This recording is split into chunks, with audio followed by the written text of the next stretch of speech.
오늘 주시는 하나님의 말씀은 창세기 27장 1절에서 5절입니다. 다 같이 일어나셔서 한 절씩 교독하겠습니다.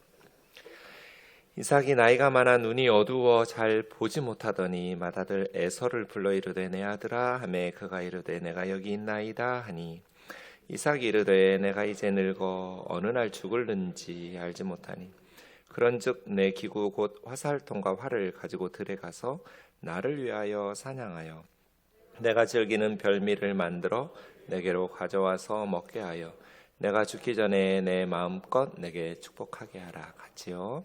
이삭이 그 아들 에서에게 말할 때 리브가가 들었더니 에서가 사냥하여 오려고 들로 나가매. 아멘. 자리에 앉으셔서 기도하겠습니다. 존귀하신 하나님, 새학기를 앞두고 주님 앞에 모였습니다. 이 시간 성령께서 우리에게 주의 진리의 말씀을 가르쳐 주옵소서. 예수님의 이름으로 기도하옵나이다. 아멘. 봄방학 새벽기도의 두 번째 시간입니다. 오늘은 27장 사건 말씀을 함께 묵상하려고 합니다. 먼저 비전에 대한 성경적인 세 가지 정의를 복습하겠습니다. 첫 번째, 비전은 사람이 이루고 싶은 꿈이 아니라 사람을 통해서 이루고 싶어 하시는 하나님의 꿈이라는 것을 기억해야 합니다. 하나님은 저와 여러분 모두에게 하고 싶은 꿈이 있습니다. 그것을 비전이라고 말합니다. 비전에 있어서 중요한 것은 준비입니다. 그 비전을 이루기 위해서 우리는 성실하게 날마다 실력을 길러야 합니다. 그리고 비전은 우리 삶에 열정을 줍니다. 비전은 직업일 수도 있고 직업이 아닐 수도 있습니다. 하나님께서 우리를 통해서 하시고 싶은 일들, 그것을 비전인데 목사인 저의 멘토는 훌륭하신 목사님이 아닙니다. 제가 전도사일 때 하나님께서 나의 멘토로 삼을 좋은 목사님을 보내주실 거라고 기대했었습니다. 그런데 지나놓고 보니 저의 목회에 있어서 가장 큰 영향을 주신, 내가 본받고 싶은 분은 목사님이 아니라 교회에서 청소하고 일하는 사찰 집사님, 관리 집사님이었습니다. 전에 섬기던 교회에서 만난 한복섭 집사님이라는 분인데, 이분은 매주 온 교회를 2번씩 청소합니다. 저는 세상에서 그렇게 정성껏 청소하는 사람을 본 적이 없습니다. 살면서 지금까지. 계단 하나하나를 정말 깨끗하게 청소하세요. 그래서 제가 집사님, 매주 청소하는데 대충 하세요. 아니에요, 목사님. 하나님의 집인데 깨끗하게 해야죠. 저는 5년 동안 한복섭 집사님이 불평하거나 찡그리는 표정을 단 한 번도 본 적이 없어요. 항상 해처럼 밝게 웃으면서 주님을 섬겼어요. 가끔 저에게 전도사님, 저는 정말 행복하다고, 하나님께서 이렇게 교회에서 일하면서 살게 하셔서 너무나 행복하다고, 다른 사람들은 세상에 나가서 직장 생활하면서 돈을 벌어서 가족과 함께 사는데 나는 교회에서 일하면서 우리 가족들을, 또 우리 두 아들 가르치면서 이렇게 날마다 생활하니까 얼마나 복받은 사람이냐고, 나는 다시 태어나도 사찰 집사가 되고 싶다고. 그 제가 큰 소리로 빡쳤죠. 다시 태어나면 담임 목사가 돼야지, 왜 이렇게 무시당하는 사찰 집사를 또 하겠다고 하는. 물론 우리가 뭐 다시 태어나가거나 그런 건 없지만 그만큼 집사님은 행복하게 여기시면서 정말 정성껏, 교우들이 알아주지도 않아요. 그렇게 집사님이 정성껏 청소하면 맨날 어지러워요. 그런데도 집사님은 행복하게, 천사 같았어요. 아, 하나님은 저렇게 섬기는 거구나. 비전이라고 그래서 남들이 부러워하는 좋은 직장을 가지는 거 아니에요. 그럴 수도 있고 아닐 수도 있어요. 하나님께서 우리에게 주신 비전은 기쁨과 행복과 열정을 줘요. 비전이죠. 오늘 본문 27장 1절에 보면 이삭이 나이가 많아서 눈이 어두워서 잘 보이지 않았어요. 제가 계산해 보니까 이때 이삭의 나이가 130살 좀 넘었어요. 이삭은 180살에 죽었는데요. 그러니까 50여 년 정도 이삭은 앞을 제대로 보지 못하는 그러한 사람이었어요. 맏아들 에서를 불러 내 아들아 하매 그가 이르되 내가 여기 있나이다. 불필요한 말들이 많이 있잖아요. 그냥 맏아들 에서를 불러서 이렇게 말했다 하면 되는데 맏아들 에서를 불러 이르되 내 아들아 하매 그가 이르되 이거 다 불필요한 말들이거든요. 왜 이렇게 쓸까요? 천천히 그 장면을 묵상하라고. 그 장면을 연상시키는 거예요. 내 아들아, 내 아버지 내가 여기 있습니다. 이삭이 이르되 이런 거 다 불필요한 말들인데 계속해서 속도를 늦추고 있어요. 천천히 묵상을 하고.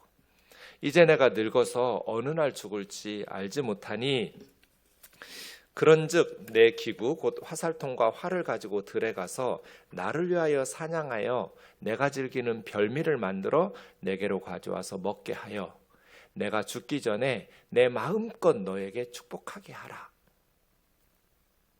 하여간 먹는 거 너무 좋아해요. 별미를 즐기는 이삭이에요. 여러분, 먹는 것에 너무 집중하지 마세요. 하나님의 일을 하는 사람이 먹는 거에 너무 목숨 거는 거 아니에요. 제가 아는 어떤 형제는 떡볶이를 먹으러 부산에 가요. 서울에 사는데. 제가 몇 번 권면했어요. 그렇게 살면 안 된다. 부산에 갈 일 있으면 좋아하는 떡볶이집에 그 집에 가서 떡볶이 먹으면 되지. 무슨 떡볶이를 먹으러 주말에 부산까지 가느라고 교회 예배를 빼먹냐. 너 그래가지고 하나님께서 복을 주시겠냐. 말을 안 들어요. 네. 그래서 결국 값진 인생을 살지 못하게 됐어요. 제가 볼 때 많은 어려움을 하나님께서 경고하시고 계속해서 하셨는데도 버리지를 못해요. 전국을 다니면서 떡볶이를 먹어요. 먹는 거에 너무 집중하면 영적인 눈이 어두워져요. 내가 죽기 전에 마음껏 축복하게 하라. 맏아들 에서를 불러서 이렇게 아버지 이삭이 말해요. 뭐 잊은 거 없어요? 이삭이 지금 뭐 잊어버렸어요? 뭘 빠뜨렸어요? 야곱이요. 내가 언제 죽을는지 모르니까 너 마음껏 축복하겠다. 그 집에 아들이 많지도 않아요. 딸랑 둘이에요. 그런데 왜 야곱은 배제시켜요? 왜 큰아들 에서만 축복하겠다는 거예요? 그러면 성경에서 원래 큰아들만 축복하는 것인가? 아니에요. 성경에 보면 모든 아들들을 불러다가 축복해요. 야곱은 죽기 전에 12아들 전부를 불러다가 축복했어요. 그게 정상이에요. 성경은 그렇지만 그 당시의 문화가 맏아들, 장남에게만 유언적인 축복을 주는 것인가? 그렇지도 않아요. 그 시대의 문화를 살펴보아도 아버지가 죽기 전에 유언적으로 축복할 때는 모든 아들들에게 복을 빌어주어요. 지금 이삭이 이상한 거예요. 성경에서 이런 적이 없어요. 다른 집은 이렇게 안 해요. 야곱은 아버지에게 버림받았어요. 아들 취급당하지 못한 거예요. 어제 말씀드린 것처럼 사랑을 받아야 할 사람으로부터 버림을 받으면 마음의 상처를 입어요. 야곱이 어떻게 살았겠어요, 여러분? 왜 아들에게 이런 상처를 줘요? 이거 야곱한테 죽으라는 거잖아요.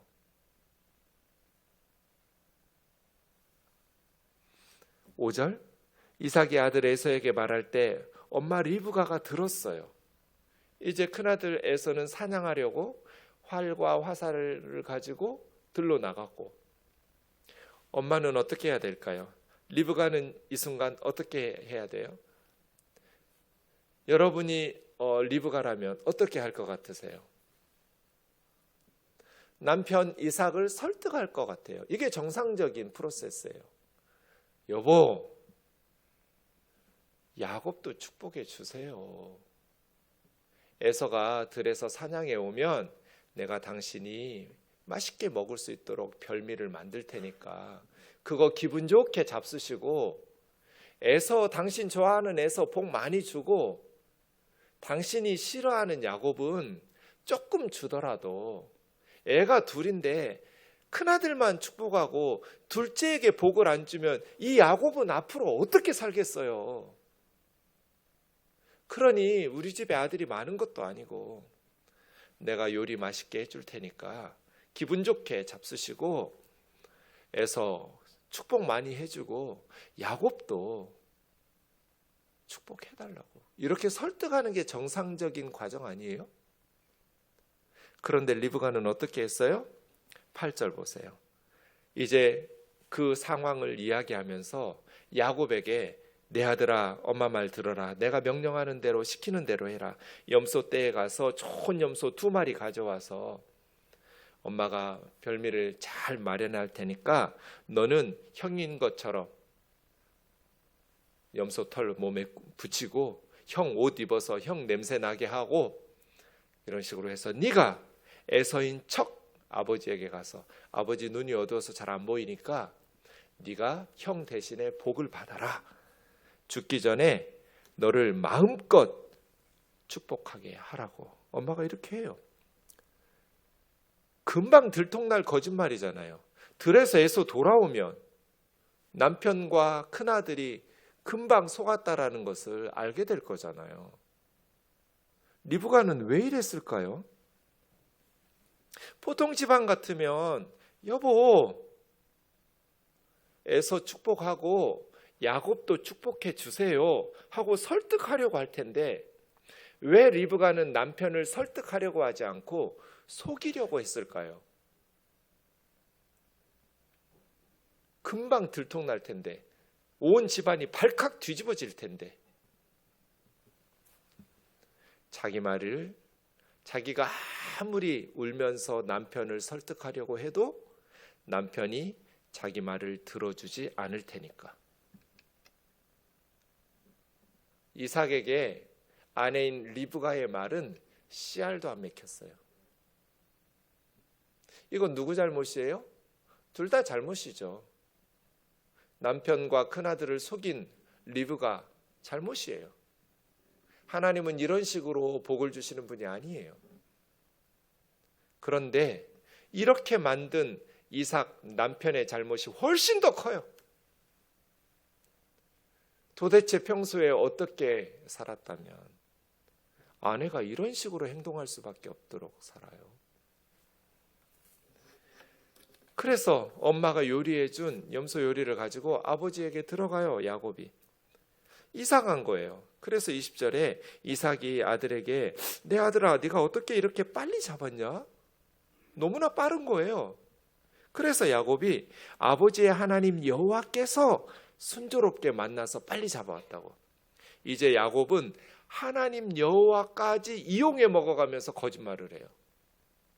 아버지를 속이기 위해서. 그래도 이상하니까 가까이 와보라고. 앞이 안 보이니까 만져보고, 털이 있어요 몸에. 냄새를 맡아봐요. 에서 형의 옷을 입었으니 큰아들의 냄새가 나요. 그래서 의심쩍었지만 에서라고 생각하고 복을 빌어주었어요. 두 가지 질문이 생겨요. 이삭은 왜 야곱을 배제시키고 에서에게만 복을 주려고 했을까? 리브가는 왜 바로 들통난 거짓말로 남편과 큰아들을 속였을까? 이삭은 왜 둘째 아들 야곱은 배제시키고 큰아들 에서에게만 축복해 주려고 했을까요? 두 가지를 생각해 보면 이것 좀 심각해요. 첫 번째는 하나님께서 이 아이들이 엄마의 태중에 있을 때 말씀하셨어요. 큰 자가 작은 자를 섬길 것이라고. 이 말은 하나님께서 야곱과 함께 하실 거라는 사인이잖아요. 하나님이 이미 말씀하셨음에도 불구하고 아버지 이삭은 야곱은 배제시키고 있어요. 그냥 큰아들 에서에게만 하나님의 기대를 쏟아붓고 있는 것처럼 행동해요. 둘째 아들 야곱은 기대할 필요도 없는 아이인 것처럼 취급해요.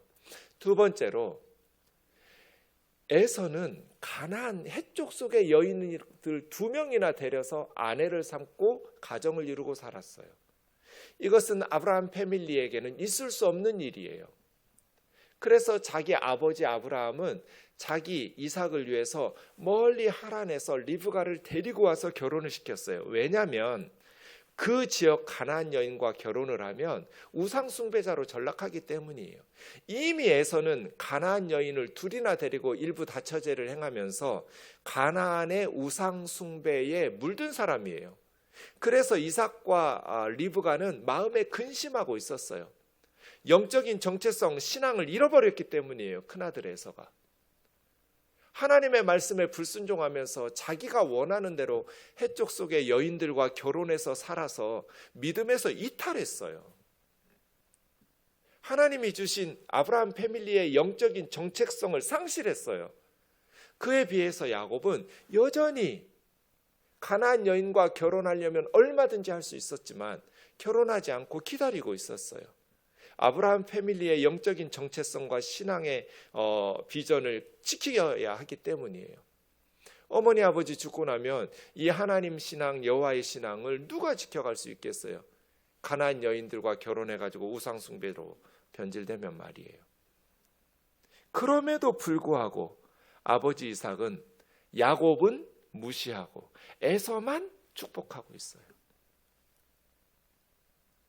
이삭이 육신의 눈만 먼 것이 아니라 영적인 눈도 멀어버렸기 때문이에요. 영적인 안목이 없었어요. 하나님이 말씀하셨는데, 그리고 지금 2 아들 중에서 아무리 세상적으로는 큰아들 에서가 멋있게 보이고 자기 마음에 드는 삶을 사는 것처럼 보일지라도 영적인 안목은 갖추지 못했어요. 리브가는 왜 파로 들통난 거짓말로 남편과 큰아들을 속였을까요? 저는 리브가가 야곱을 사랑했기 때문이라고만 생각하고 있었어요. 그러다 어느 날 나이를 좀 계산해 보았어요. 창세기 47장 9절에 보면 우리가 나이를 짐작할 수 있어요. 지금 몇 살쯤에, 야곱의 나이가 몇 살쯤 되었을 때 아버지와 형을 속이고 형의 축복을 가로챘을까?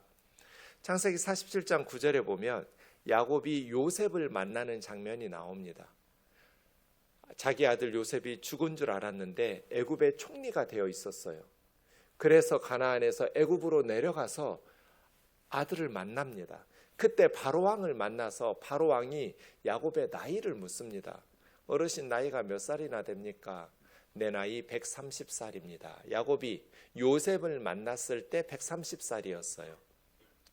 그가 말해요. 바로왕에게 우리 조상 나그네 길의 연조에 미치지는 못하지만 험악한 세월을 살았습니다. 야곱은 정말 험악한 인생을 살았어요. 그때 130살이었어요. 이때 요셉의 나이는 39살이었어요. 요셉이 30살에 총리가 되었다고 했고요. 총리가 된 후에 7년 동안 풍년이 먼저 있었고 아버지를 만났을 때는 흉년 2년 차였거든요. 그러니까 야곱의 나이 130이었을 때 아들 요셉의 나이는 39세였어요. 그러면 아버지 야곱은 아들 요셉을 몇 살에 낳은 거예요? 91살에 낳은 거예요. 근데 요셉을 낳고 나서 야곱은 하란에서 가나안 땅으로 돌아왔거든요.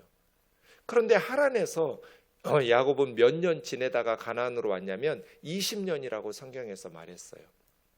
그러니까 요셉을 낳았을 때 91세였는데 낳자마자 그 해에 돌아왔다면 20년 하란에 있었으니까 야곱이 아버지를 속이고 하란으로 들어간 나이가 71세예요. 그런데 아이를 낳자마자 긴 여행, 적어도 하란에서 가나안 땅까지 오려면 4개월을 걸어야 되는데 그 긴 여행에 라헬 아내와 갓난아이 요셉을 데리고 올 수는 없잖아요. 그래서 91세에 바로 나오지는 않았을 거예요. 적어도 몇 년 지났을 거라면 제 생각에는 70대 중반에 하란에 들어가서 20년 살다가 90대 중반에 나온 거예요. 자, 야곱이 몇 살쯤에 아버지와 형을 속였어요? 70대 중반이에요. 빨라야 71예요. 그러면 리브가가 왜 남편을 속였는지 이해할 수 있어요. 그 시대에는 아버지가 도와주어야 결혼을 할 수 있어요. 가나안 여자들하고 결혼하려면 얼마든지 어머니 리브가가 아니면 야곱이 결혼할 수 있었을 거예요. 근데 이것은 아브라함 패밀리의 전통이 아니에요. 왜? 영적으로 가나안 우상 숭배에 물들어 버릴 수밖에 없기 때문이에요. 그래서 어머니 아버지처럼 멀리 하란에서 데려와야 돼요. 그건 아버지 이삭이 도와줘야 돼요. 형 에서는 40살에 해족 여인들 둘이나 데리고 결혼을 하고 아이들 낳으면서 살아요. 조카들 보았겠죠. 형이 결혼했는데 쌍둥이인데 야곱은 30년이 넘도록 아버지가 결혼을 안 시켜줘요. 리브가가 왜 속였는지 이해가 돼요. 어떻게 이삭은 자기 아들 야곱에게 이렇게 악하게 할 수가 있어요? 장남은 30년도 훨씬 전에 결혼해가지고 애들 낳고 있는데 어떻게 차남인 야곱은 총각으로 늙어 죽으라는 거예요? 70이 넘었는데 결혼을 안 시켜주냐고요. 야곱의 마음에 얼마나 큰 상처가 있었을까요? 자, 이렇게 속여서 형이 받아야 될 축복을 대신 받았어요. 그럼 야곱은 복을 받았을까요? 그렇지 않습니다. 하나님의 복은 이런 식으로 받는 게 아니에요. 41절에 보면 에서가 자기가 속았다는 것을 알고 아버지 곡할 때가 가까웠으니 아버지 곧 죽으니까 아버지 돌아가시고 나면 내가 저놈 내 동생 야곱을 죽이겠다고. 이 말을 또 어머니 리브가가 들었어요. 그래서 야곱에게 니네 형 에서가 너를 죽이려고 한다. 그러니 엄마 말 들어라. 저기 하란에 외삼촌 라반의 집으로 가서 거기서 너희 형의 분노가 좀 가라앉아서 며칠 지나면 에서 형의 분노가 가라앉을 테니까 그러면 내가 사람 보내서 다시 집으로 돌아오게 할 거야. 이렇게 떠난 하란이 20년 집으로 돌아올 수 없었어요. 20년 동안. 그 20년 사이에 어머니 리브가는 죽었어요. 야곱은 어머니의 죽음을 보지도 못했어요. 이게 복받은 거예요?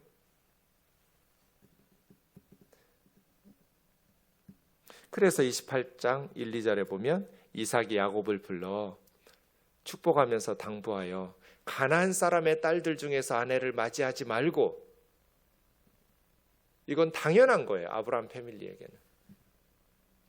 일어나 밧단 아람 하란으로 가서 외할아버지 부두엘의 집에 외삼촌 라반의 딸들 중에서 아내를 맞이하라. 그래서 하란으로 가라는 거예요.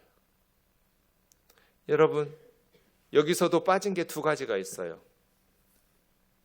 아버지 이삭이 야곱에게 말해요. 가나안 사람의 딸들 중에서 아내를 맞이하지 말고. 저는 정말 이 1절 읽는데 화가 치밀어 올라요.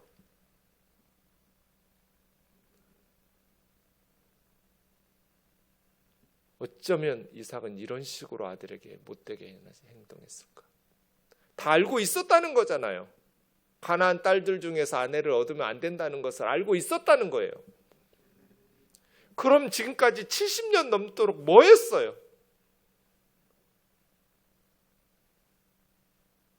어쩌면 이렇게 아들에게 잔인하게 못되게 행동했어요? 왜 진즉 자기 아버지가 자기에게 하듯이 이 이야기를 아내 리브가가 안 했겠어요? 평소에? 얼마나 남편에게 설득하려고 했겠어요? 리브가가. 여보, 우리 시아버지가 엘리에셀 보내서 나 데려와서 당신하고 결혼시킨 것처럼 저 야곱 그렇게 결혼해야 돼요. 저 야곱도 에서처럼 가나안 여자 중에서 하나 얻어가지고 가정 이루고 살면 나는 죽어서 우리 시아버지 시어머니 못 봐요. 아브라함 사라 나 못 봐요. 야곱 결혼시켜야 돼요. 우리 오빠 딸들 데려다가 결혼시키면 좋겠어요. 이 얘기를 몇 번이나 했을까요? 이삭에게. 남편에게 울며 불며 수도 없이 간청했을 거예요. 안 들어먹어요. 그렇게 아내 말을 안 들으려면 결혼은 뭐하러 했어요? 혼자 살지. 이렇게 말하면서 두 가지를 빠먹었어요. 여기서 빠뜨린 두 가지가 뭐예요, 여러분? 이 두 가지를 알면 여러분이 성경을 깊이 이해하고 있던 거예요. 뭐와 뭐가 빠졌을까요? 첫 번째는 미안하다는 사과가 빠졌어요. 너 진즉 내가 그렇게 결혼시켜줬어야 되는데 너 그렇게 결혼시켜주지 않아서 미안하다. 나와 형을 속인 것은 정말 용서받을 수 없는 죄이지만 이 애비가 잘못이다. 네 엄마 말 내가 듣지 않고 너 70이 넘도록 수총각으로 늙어 죽으라고 결혼시켜주지 못한 이 애비 잘못을 용서해달라고 했어야 돼요. 그런데 야곱은 죽을 때까지 아버지에게 미안하다라는 말을 듣지 못했어요. 미안하다는 말 한마디만 들었어도 야곱의 마음의 상처가 치유됐을 거예요. 잘못한 것을 깨달았으면 미안하다고 고백을 해야죠. 그래야 아이들의 마음의 상처가 치유가 되죠. 이삭은 죽을 때까지 미안하다라는 말을 안 해요. 두 번째 빠진 건 뭐예요? 모하르, 결혼 지참금. 당시에는 신부를 데려오려면 결혼 지참금을 줘야 돼요. 지금 70이 넘었잖아요. 결혼이 늦었잖아요. 말로만 당부해서 가나안 여자들하고 결혼하지 말고 외삼촌 딸들 중에서 결혼하라고 말하면 안 되잖아요. 모하르를 줘야죠. 안 줘요. 그래서요, 야곱은 7년간 일하고 결혼해요. 근데 그것도 외삼촌한테 속아가지고 14년으로 늘어나요. 아버지가 모하르를 줬다면 7년씩 그렇게 늦추지 않았을 거예요. 이삭은 끝까지 잔인했어요. 그리고 그 먼 길을 가는데 종들 붙여주지도 않았어요. 혼자 쫓아냈어요. 세상에 이런 아버지가 어디가 있어요? 비전에 대한 성경적인 원리를 다시 정리해 봅시다. 비전은 사람을 통해서 이루고 싶어 하시는 하나님의 꿈입니다. 비전에 있어서 중요한 것은 준비되는 것입니다. 비전은 삶에 열정을 줍니다. 야곱의 준비는 어제도 말씀드린 것처럼 하나님을 신뢰하는 믿음의 사람, 하나님 나라의 족장이 되는 것입니다. 야곱은 많은 상처 속에서 하나님 나라의 일꾼으로 준비되었습니다. 야곱은 수많은 허물과 수많은 약점이 있습니다. 사기꾼입니다. 앞서가는 사람 뒤에서 발걸어서 넘어뜨리고 앞질러가는 사람입니다. 아버지와 형을 속이고 형이 받아야 할 축복을 가로채는 사람입니다. 하나님의 이름까지 도용하고 악용하면서 거짓말로 속여서 축복을 가로채는 악한 사람입니다. 그럼에도 불구하고 야곱에게 우리가 본받아야 될 것이 있습니다. 믿음의 길에서 벗어나지 않는다는 겁니다. 하나님을 포기하지 않는다는 거예요.